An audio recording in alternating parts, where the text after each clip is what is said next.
भारत का पड़ोसी बदमाश देश चीन लगातार चालाकियां करके कैलाश मानसरोवर यात्रा पर जाने वाले यात्रियों को परेशान कर रहा है। 2020 के बाद से लगातार ये 5वां साल है जब चीन हम भारतीयों को हमारे अपने ही पवित्र धार्मिक स्थल पर जाने से रोक रहा है। भारत से कैलाश मानसरोवर जाने के दो ही रास्ते हैं और फिलहाल इन दोनों रास्तों पर रोक लगा रखी है। लेकिन अब भारत सरकार ने एक नया रास्ता खोज निकाला है और दावा किया जा रहा है कि आने वाले सितंबर महीने से आप दूरबीन से ही सही कैलाश पर्वत के दर्शन जरूर कर सकेंगे।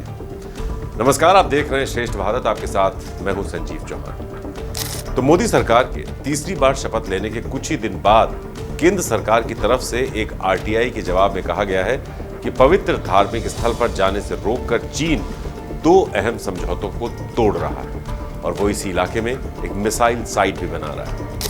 अब इस बात में कितनी सच्चाई है और अगर चीन ऐसा कर रहा है तो क्यों वो कैलाश यात्रा पर जाने वाले यात्रियों को रोक रहा है और जो लोग नेपाल के रास्ते यात्रा पर जाना चाहते हैं उन पर भी कड़े प्रतिबंध लगा रहा है। लेकिन क्यों?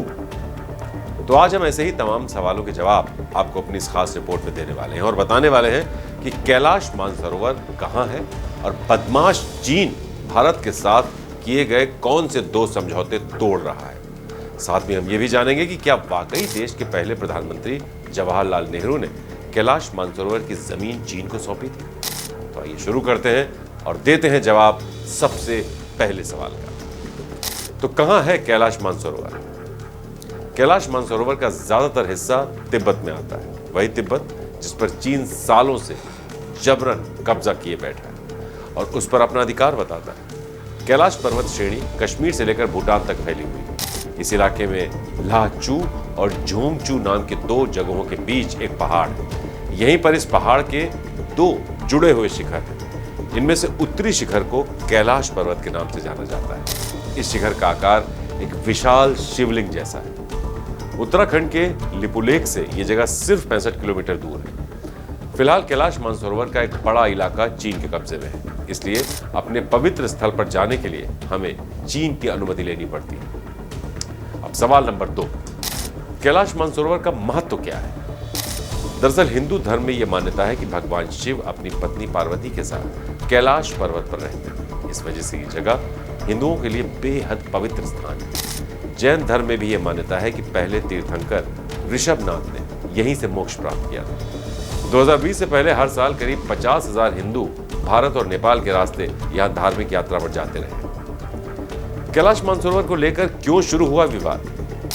तो साल 2020 से ही चीन अपनी मनमानी कर रहा है और भारतीयों को कैलाश मानसरोवर यात्रा करने की इजाजत नहीं दे रहा। इसी महीने भारत सरकार ने एक आरटीआई के जवाब में कहा है कि कैलाश मानसरोवर जाने से रोककर चीन 2013 और 2014 में हुए दो अहम समझौते तोड़ रहा है।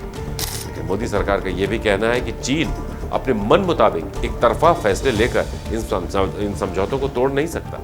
अगर चीन उन समझौतों में कोई बदलाव करना चाहता है तो उसे इसके लिए भारत सरकार की सहमति से ही कर अपना फैसला लेना होगा, मनमानी नहीं चलेगी। तो किन दो समझौतों को तोड़ रहा है चीन? कैलाश मानसरोवर जाने के लिए भारत और चीन के बीच दो अहम समझौते हुए थे। 20 मई 2013 को भारत और चीन के बीच लिपुलेख दर्रा मार्ग से होकर कैलाश मानसरोवर जाने के लिए पहला समझौता हुआ था। उस समय के विदेश मंत्री सलमान खुर्शीद और चीन के विदेश मंत्री वांग यी के बीच हुए समझौते के बाद यात्रा के लिए लिपुलेख दर्रा मार्ग खोल दिया गया था। 18 सितंबर 2014 को नाथुला के जरिए कैलाश मानसरोवर जाने वाले रास्ते को लेकर भारत और चीन में दूसरा समझौता हुआ था। तब विदेश मंत्री के तौर पर सुषमा स्वराज ने चीन के विदेश मंत्री वांग यी के साथ ये समझौता किया था और यात्रा को जाने वाले इस रास्ते को खुलवाया था।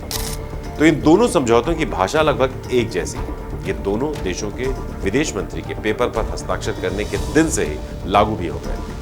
हर 5 साल बाद ऑटोमेटिक तरीके से इसकी वैलिडिटी बढ़ाने की बात भी समझौते में लिखी हुई है और ऐसा तब तक होगा जब तक कि कोई भी पक्ष समझौते को तोड़ने के अपने इरादे के बारे में 6 महीने पहले लिखित रूप में दूसरे देश को नोटिस नहीं देता। समझौते में यह भी कहा गया है कि दोनों पक्ष जरूरत के हिसाब से आम सहमति से प्रोटोकॉल में बदलाव कर सकते हैं। भारत सरकार का कहना है कि चीन ने 6 महीने पहले बताए बिना भारतीयों के कैलाश मानसरोवर जाने पर रोक लगा दी। ये चीन का एक तरफा फैसला है जो सरासर गलत है। क्या नेपाल से होकर जा सकते हैं कैलाश मानसरोवर, और क्या इसके लिए जरूरी होता है वीजा? दरअसल किसी भी रास्ते से कैलाश मानसरोवर जाने के लिए भारतीयों के पास चीन का वीजा होना जरूरी है। भारत से कैलाश मानसरोवर जाने के दो मुख्य रास्ते हैं, जबकि कुछ लोग नेपाल के रास्ते भी यहाँ जाते हैं। नेपाल के अखबार का दावा है कि पिछले साल नेपाल से होकर कैलाश मानसरोवर जाने वाले 50,000 यात्रियों को चीन ने इजाजत नहीं दी। इनमें नेपाल और भारत दोनों ही देशों के लोग शामिल हैं। यहाँ तक कि भारतीयों के लिए नियम और कड़े कर दिए गए, इतने कड़े कि भारतीयों के लिए नेपाल से होकर भी कैलाश मानसरोवर जाना मुश्किल हो गया है। चीन के कब्जे वाले तिब्बत पर्यटन ब्यूरो ने भारतीयों के लिए कैलाश मानसरोवर यात्रा पैकेज की कीमत 1.5 लाख रुपए से बढ़ाकर 2.5 लाख रुपए कर दी है। और ये पैकेज परिवार के लिए ही नहीं, ये पूरे परिवार के लिए नहीं है पैकेज, बल्कि सिर्फ एक व्यक्ति के लिए है। सिर्फ इतना ही नहीं, नेपाल में कैलाश मानसरोवर जाने के लिए आवेदन करने वाले लोगों को वहां खुद मौजूद रहना जरूरी होता है, क्योंकि उनके बायोमेट्रिक्स लिए जाते हैं। तो इस तरह नियम इतने कड़े कर दिए गए हैं कि भारतीयों के लिए कैलाश यात्रा करना लगभग असंभव सा हो गया है। अब सबसे अहम सवाल, आखिर चीन ऐसा कर क्यों रहा है? विदेश मामलों के एक्सपर्ट्स बताते हैं कि चीन ऐसा फैसला लेने के लिए पूरी तरह से स्वतंत्र है। कैलाश मानसरोवर का हिस्सा उसके कब्जे में है, ऐसे में वो जो चाहे वो कर सकता है, भले ही इससे किसी की भी धार्मिक भावनाएं आहत क्यों न होती।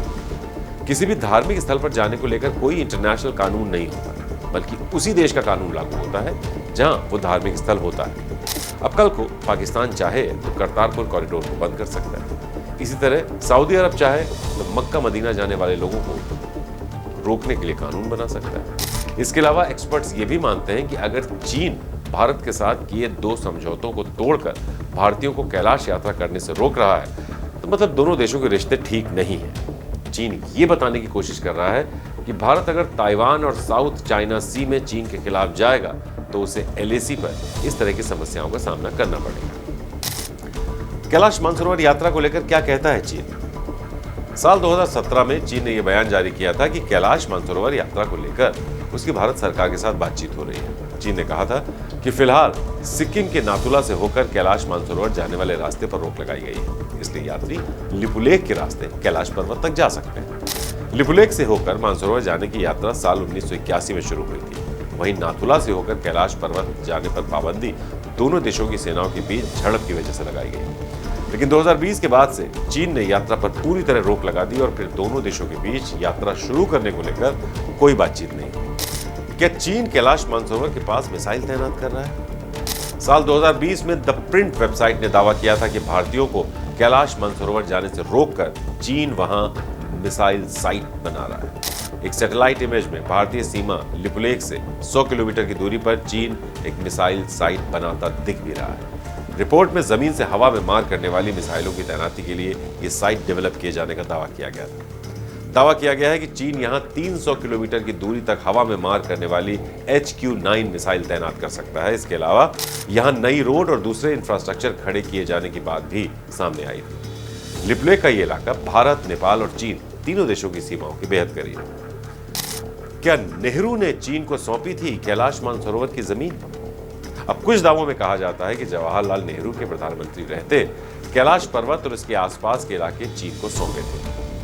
पूर्व राजदूत P. स्टोबदान अपने एक आर्टिकल में लिखते हैं कि कैलाश मानसरोवर और इसके आसपास का इलाका 1960 के दशक तक भारत के अधिकार क्षेत्र में आता था। लद्दाख के राजा त्सा वांग नामग्याल का शासन क्षेत्र कैलाश मानसरोवर के मेंसर नाम की जगह तक था। ये पूरा इलाका भारत चीन से नेपाल की सीमा तक फैला हुआ था। 1911 और 1921 की जनगणना में कैलाश मानसरोवर वाले इलाके के मेंसर गांव में 44 घर होने की बात सरकारी रिकॉर्ड में बाकायदा आज भी दर्ज है।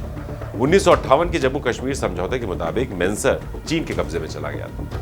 यह इलाका चीन के कब्जे वाले लद्दाख तहसील के 110 गांवों में शामिल था। 1959 में पहली बार चीन ने अपने मैप में सिक्किम, भूटान से लगते कैलाश मानसरोवर के बड़े हिस्से को अपने अधिकार क्षेत्र में दिखाया था। भारत के प्रधानमंत्री जवाहरलाल नेहरू ने संसद के बाहर और अंदर इसका जोरदार विरोध किया था। पूर्व राजदूत स्टोबदान का कहना है कि नेहरू ने यह जमीन भले ही चीन को सौंपी न हो, लेकिन वो इसे बचाने में भी कामयाब नहीं हो पाए। उन्होंने इसे बचाने के लिए डिप्लोमेटिक स्तर पर भी कोई बड़ा कदम नहीं उठाया था। नेहरू, मिथक और सत्य की किताब के लेखक पीयूष बघेले के मुताबिक 1947 से पहले कैलाश मानसरोवर का इलाका भारत का नहीं बल्कि तिब्बत का हिस्सा हुआ करता था। नेपाल और भारत की तरह तिब्बत भी एक स्वतंत्र देश था। ब्रिटिश भारत और चीन के बीच तिब्बत एक बफर स्टेट के तौर पर काम किया करता था। ब्रिटिश भारत ने भी तिब्बत को स्वतंत्र माना था, लेकिन चीन जबरदस्ती तिब्बत को अपने देश का हिस्सा मानता आ रहा है। 1950 में चीन ने तिब्बत पर हमला किया और कैलाश मानसरोवर समेत ल्हासा के पूरे इलाके पर कब्जा कर लिया। नेहरू के प्रधानमंत्री काल में भारत ने चीनी कार्रवाई की कड़ी निंदा की, तिब्बत पर चीनी दावे को मान्यता देने से इनकार कर दिया था। इतना ही नहीं, नेहरू ने चीन के विरुद्ध जाकर दलाई लामा को भारत में शरण दी, धर्मशाला में निर्वासित तिब्बती सरकार की स्थापना में मदद की थी। अब ऐसे में यह कहना कि नेहरू ने कैलाश मानसरोवर वाले इलाके चीन को सौंपे, ये पूरे तौर पर सही नहीं है।